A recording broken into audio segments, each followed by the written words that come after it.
My name is Marcus. I'm 22 years old. I'm a part-time barista and I help manage performance and PDR shops in the Denver metro area. I've owned a lot of cars. A lot of people tell me I have a problem for being 22 years old and having 6+ cars. I'm a big BMW fan. I've owned E92 M3, currently own an E90 M3.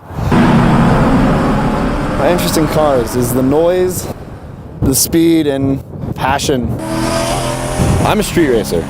I go out and race pretty much weekly for 3 days in a row, Friday, Saturday, Sunday, weather permitting of course, but it's a big part of my life. I roll around with 1320 and Nationwide Productions, based here in Denver, Colorado. We all meet up here and we all can just relate on what we like about cars. I think the car scene's great. It's kind of like a brotherhood. We all get along, we all attempt to get along, we all have inflated egos when it comes to our cars. Our car's faster than your car. When it comes to car enthusiasts, you kind of have two different groups. You have the groups that will show up and show off their build and and not go race and stuff, and then you have groups like myself that will build their cars and then show up and then go race. I have evaded traffic stops multiple occasions. Don't do this at home, kids. What we do is, and what me and my friends do on a weekly basis, is not particularly the most legal thing. But we typically go out, we meet about for an hour, and we'll take to the highways late at night, when there's not as much traffic, and we'll race.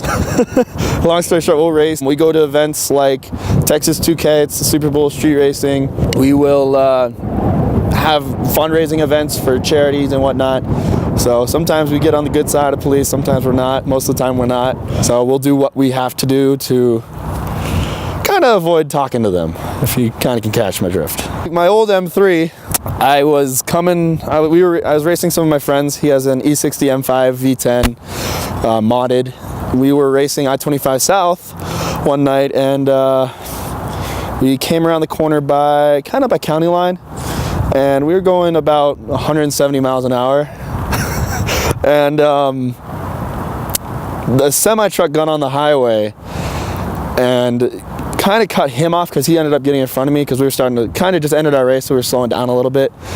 And so he jumped to the far left lane and I couldn't do that, so I had to make the choice of going into the back of the semi or going around on the kind of like the pull-off lane, the emergency pull-off lane, and I chose to go around on the right. I lost control of my car.